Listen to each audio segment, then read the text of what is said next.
of all, thank you to the fellow members and to Ravi sir as well for introducing me in this. So today we have this session that we have been given this opportunity to speak on the sustainable EV infrastructure. So to kickstart with it, before that, I'll just say that I'll just pick it up from where Ravi sir has just left. That yes, there are multiple steps being taken by the central and the state government, subsidies being given for the EV sales, electric vehicle car sales. And yes, there are many private players also coming up in the charge point operation segment, wherein they are setting up big fast EV chargers, and people have started taking long rides on EV cars. And to put it precisely, in fact, myself, I have been using an electric car from February onwards, so better walk the talk. So I have now it is 13,000 kilometers for me. So putting it in right context for all the members here. I would like to share one thing that, contrary to the general misconception that you need a fast charging network to actually, driving electric car or switch over to electric car. Let me share it with you. I have been driving electric car in the suburbs of Delhi NCR, just outside Faridabad now, and precisely speaking, Ballabgarh, and it has been 13,000 kilometers. We have fast charging network there, but I have been dependent on the slow charging network as well. And yes, though people think that what will happen, there is range anxiety, there are many questions about the battery health. How is the car going to perform? Where are we going to charge if we drain out of the battery? But it is my experience and the fellow experience of the other EV users as well, that like the way you plan your vehicle, plan your travel on normal conventional ICE vehicles, you start planning your trips and your journeys on electric vehicles also 2 months down the line once you have purchased the electric cars. So so with this, I will just share my screen to speak about the sustainable EV infrastructure. So I'm going to share my screen now.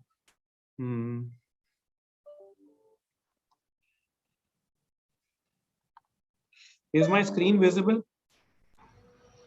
It's opening up. Yes. Okay. Just a minute.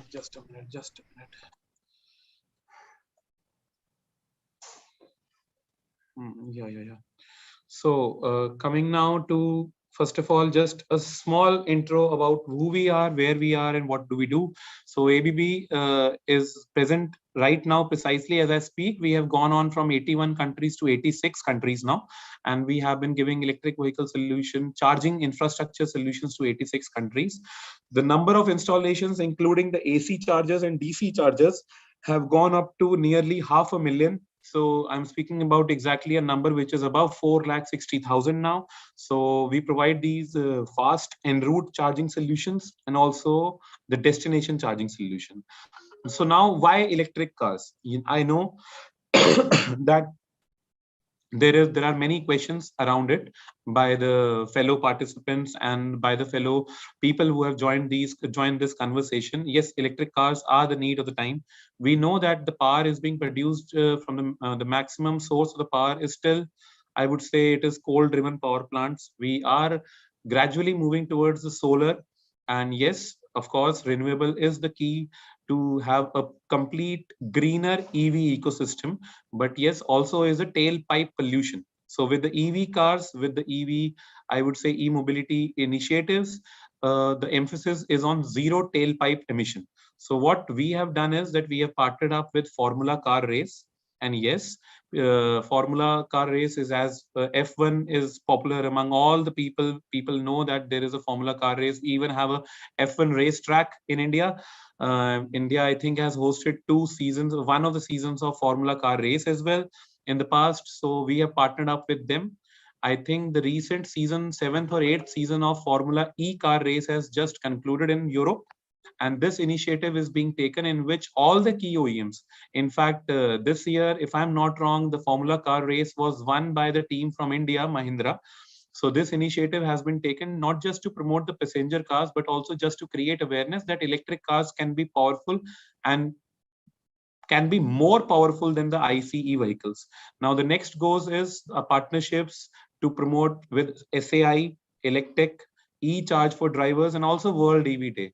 Last year, when ABB, I think, took an initiative with Green TV to start World EV Day. We saw 2019, 2020, there was much more keen interest. But in 2021, I must say on 9th of September, all across the community, people must have seen multiple initiatives from all the key OEMs on World EV Day, wherein the main objective was to promote uh, and educate people about electric vehicles, to drive them towards this electric vehicles, and to actually burst their myths, and gradually request them to move towards this initiative, because this is the future. And if not, India might be a few years behind in this initiative than the Scandinavian countries or the American continent, but we are still on course to achieving our targets.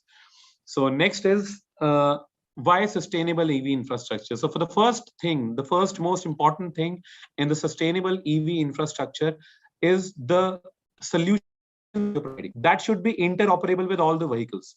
That actually, will make sure that when a person, when a restaurant owner, when a mall owner, when a public charging, when a simple person is installing a public charging station, when government is installing a public charging station, that station should be interoperable with all the electric vehicles on the ground.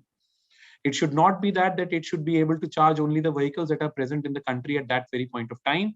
It should be interoperable to charge every vehicle that is available in the global market, because automobile sector, it is very dynamic. When it comes to automobile sector in India also, if I have to just narrate a few seconds update on what kind of electric cars are already there on Indian road. In 2019, MG launched their MG ZS EV on Indian road. Right now, they are selling close to 500 to 600 cars MG ZS EV. In January 2020, Tata came up with the Tata Nexon EV for the passenger cars. And they have, I think, recently, 1 month back, crossed the landmark of 10,000 electric cars. And now, on July 22nd, Audi, a luxurious brand, has come up with their electric car, Audi e-tron. They have launched it in India. And on October 22nd, this month itself, they have gone on and launched the next premium version, RS GT e-tron. And we all are aware about the rumors that Tesla is also coming up very soon. And yes, there are other people in the OEM, I would say, automobile industry, like Mahindra and Maruti Suzuki, who are working very keenly from many years to come up with the sustainable passenger electric vehicle cars. So you will see many people coming up. There are other players also, like Citroen PCA Automobile, in joint construction with Fiat Chrysler. They are due to come up with their electric cars somewhere in next year. So there are going to be bunch of electric cars, right from global giants like Skoda, VW, Audi, BMW, and Tesla, to the local giants like Tata, Mahindra, and Tata. I think we recently, when they actually got a very good series round of funding, the Tata Motors, they announced that they are having the plans to launch close to around 10, if I'm not wrong, 10 EV models in the coming 2 to 3 years. So you can see the amount of emphasis that is being put on by the automobile players in the EV segment, the amount of trust they're putting in the technology. So the first point for the sustainable EV infrastructure is that the charger, basically in the layman language, the electric vehicle charger that is getting supplied, that is being installed on the road, it should be interoperable. It should be charging every car, I should say, from Tata to Tesla. And it should be equipped with the technology, with the correct kind of certifications. It should be compliant not only with the local guidelines, but also we must take into coherence all the guidelines that are being followed by the other countries across the globe, because of course, it is very well said by it is very well known in the industry that we are having the luxury to learn from the mistakes that other people have committed in this segment over the last 5-6 years.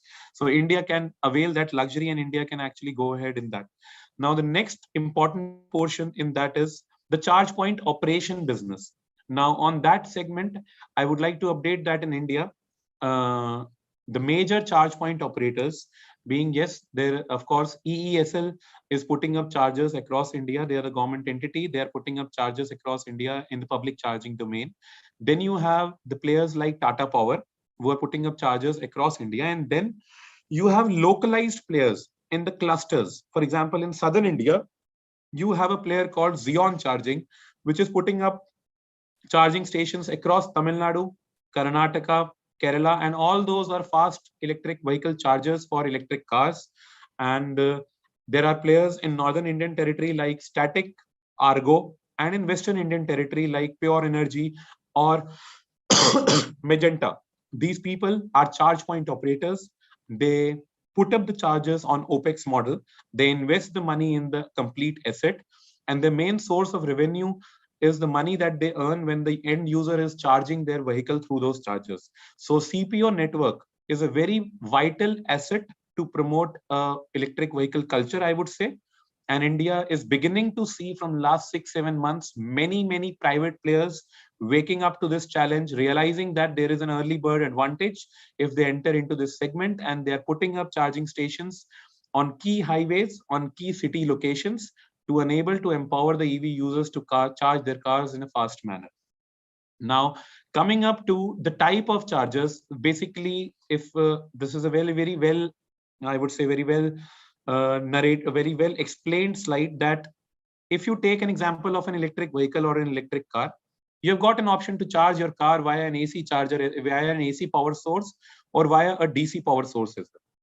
So, as is evident from the picture, when you're charging the car through an AC charger, your car is already having an onboard charger or an onboard converter, which is sitting inside the car, which will convert the AC power into DC power and give it to the battery. Now, when you're charging your car via DC charger, you're able to charge your car in a much faster manner. And because you're bypassing this uh, onboard charger sequence, and you're directly giving DC current to the battery. Now, the next question that will arise from the people is that whether DC power, DC high current is good for the car or not. So yes, it is good, it is healthy. And yes, the technology has advanced so much in terms of the battery that people can without fear charge their cars from DC chargers as well. And DC charger needs to be compliant with all the certifications, and DC charger will only supply the power as per the battery specifications stated by the BMS, because there will be communication between the BMS and the charger.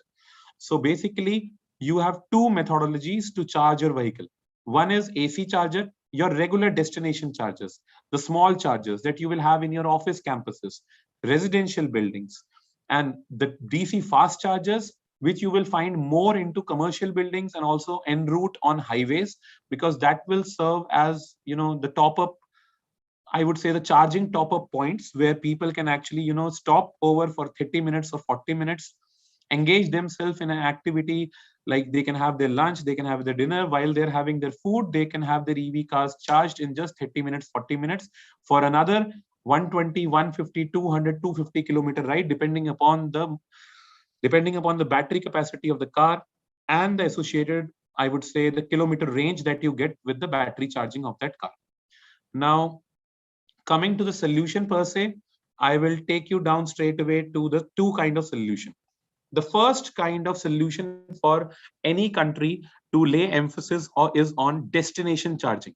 And in this charging domain, what we have been doing in capacity of ABB is, as a global leader, we have been giving AC charging solutions. The first, that is AC charging solution, and the second one is a starting range of fast charging solution.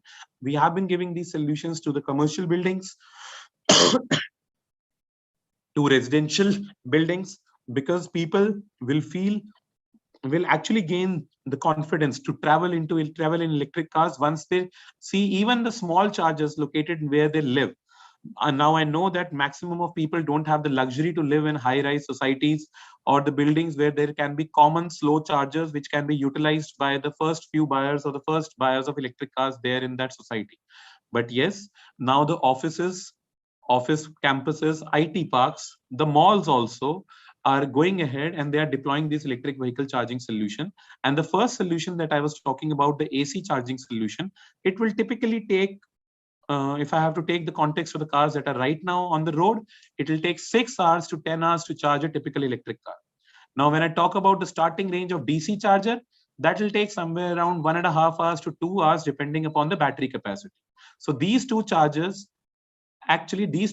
segments make up the first segment, which is called destination charging, where people have the luxury to park their cars for minimum 1.5 hours to 8 hours, 9 hours, 10 hours. Now, the next set of charging is en route charging, en route fast charging. Now, en route fast charging is equally very important, because We all must have realized that, that though the electric cars were always there in the market, Mahindra had their Reva car, electric car in the market, the two-seater famous car that we used to see on the road. But the cars were never becoming popular in the passenger segment. First was due to the range anxiety that people used to have. People want minimum range of 200 kilometers plus, 250 kilometers plus on road, so that even if they are having the daily travel of 50, 60 or 70 kilometers, they are not worrying about charging their cars daily. They can charge their cars once in 3 days, once in 2 days.